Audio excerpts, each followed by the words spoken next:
Hey everybody, Tony DiTerlizzi here, author and illustrator of books for young readers. I'm here at home and probably here for a while like you. I'm actually in my studio, which is where I come up with my stories and do all the artwork for the stories that I write. And I like to use my imagination a lot. It keeps me inspired, it's kind of my superpower, and it helps me come up with these different types of stories and worlds that I create. And perhaps you're using your imagination at home as well to keep you entertained and pass the time. Um, One of the stories I used my imagination a lot was this book, Kenny and the Dragon. It's a favorite book of mine that I wrote some years ago, and it's a retelling of an older book called The Reluctant Dragon, which was written by a man named Kenneth Grahame many years ago. I thought it'd be nice to maybe read a little bit, maybe the first chapter of it for you, something to do to pass the time. It starts off with a little introduction by our narrator, who's a little kind of a shrew. I don't know if you can see him there. And he says, "Before I forget, many years ago," but hold on, I know what you're thinking. You're thinking that a book about a dragon should start with Once Upon a Time, but this one doesn't, because frankly, I don't really know what Once Upon a Time means. Now, I was once upon a horse, and that was fun. Also, I was once upon a knight galloping on his horse, but that's another story altogether. So instead, let me start our tale with this. Once upon a farm, in a town just west of yours, and on a Wednesday many years ago, a rabbit farmer, his wife, and their son Kenneth were preparing to sit down for supper. Now, Kenneth seems a little formal for a boy's name, doesn't it? No kid would say, "Kenneth, can I borrow a pencil?" No, they'd say Ken or Kenny, "Can I borrow a pencil?" And no doubt our Kenny wouldn't even notice when they swiped it from his school desk. For you see, Kenny always had his head buried in a book.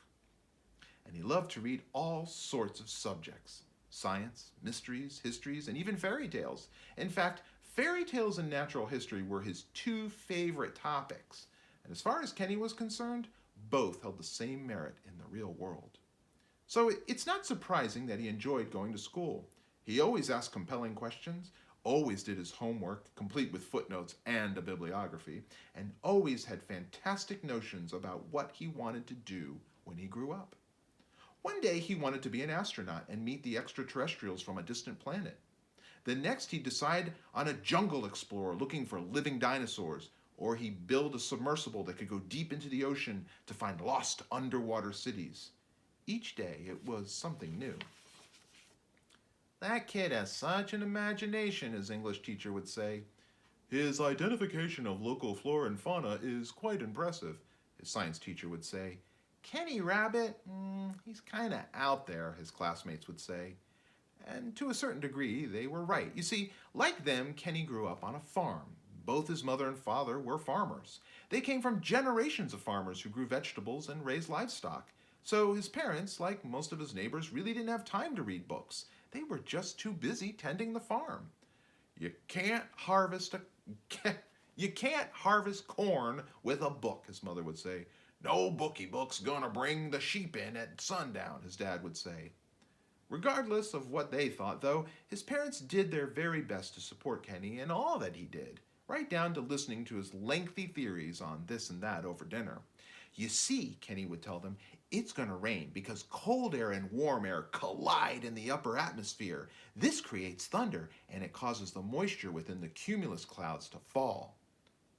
"Huh, I thought it was going to rain because the cows are laying down," his father would reply. And most folks in his town would have agreed with Kenny's dad. Hold on a second.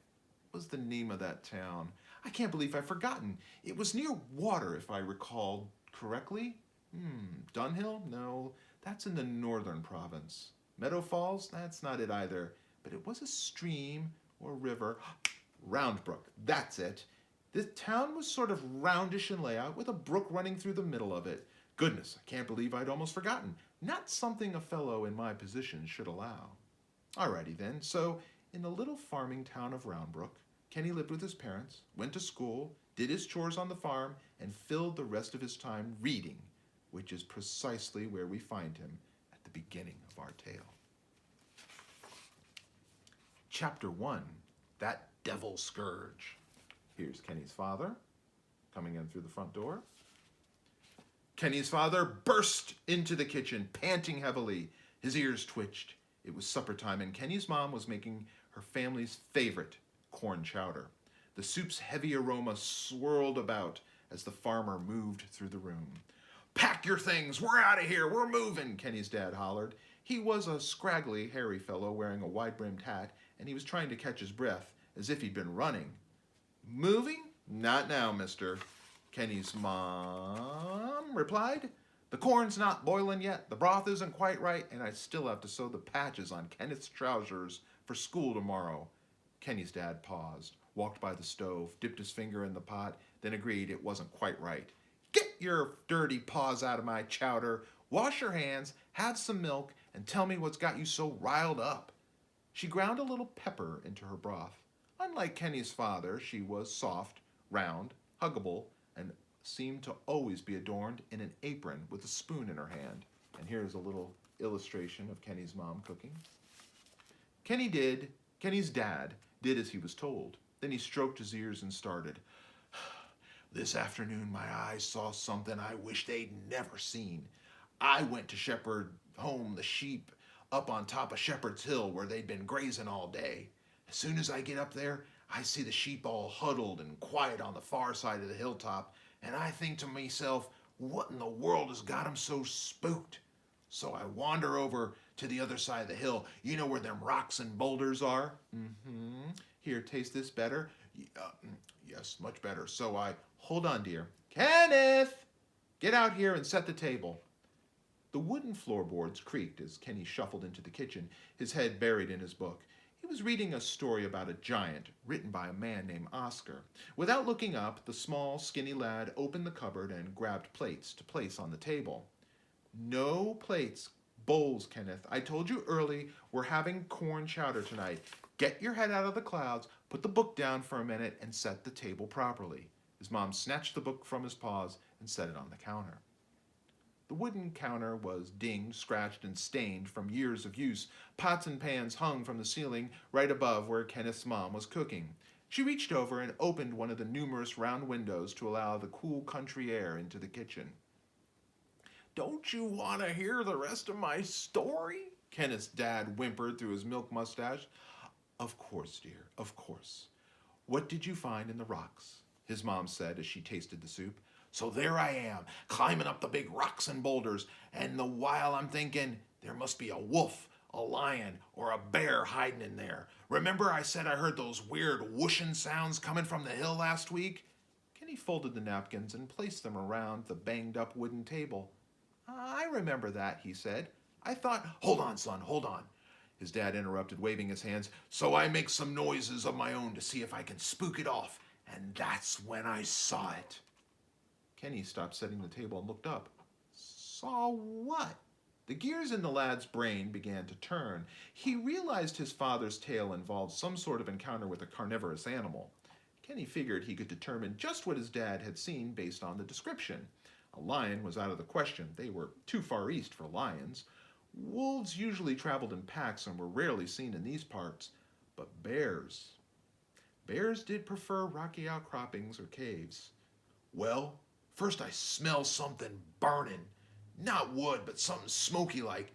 Then I see a pair of glowing eyes and a head as big as this table peers out from the opening in the side of the hill, and it's covered in horns and scales and fur like a crocagator." "You mean alligator," Kenny corrected him, though he wondered what sort of alligator had horns and fur. "Exactly, but have you ever seen a blue alligator? With a neck like a turkey and a body like one of them giant lizardy things in your books?" "You mean dinosaurs, Dad? Those really did exist, you know. Scientists have even found their bones in old—" No, son, this wasn't one of them Brontosaurus Rexes." His father looked him in the eyes. "It was like one of them flying things that eats pretty maidens and burns castles to the ground." Kenny paused for a moment. "It can't be," he said to himself. "It couldn't be." He put the last of the silverware in its place on the table. His father just sat there staring at him with his big eyes. Glancing over at his mother, Kenny noticed she had stopped cooking and was looking at them quietly while holding the ladle. He turned back to his father. "Dad, Are you talking about a dragon? Yes, son. I am talking about one of them dragons. He started pacing around the kitchen, waving his arms wildly. It's taken up residence on the side of Shepherd's Hill, and we gotta sell the farm and move before that devil, that scourge, comes down and burns everything right to the ground. That's quite a chapter. I hope you enjoyed it. I'll come back and read chapter 2 really soon. Thanks, be well, and take care. Bye.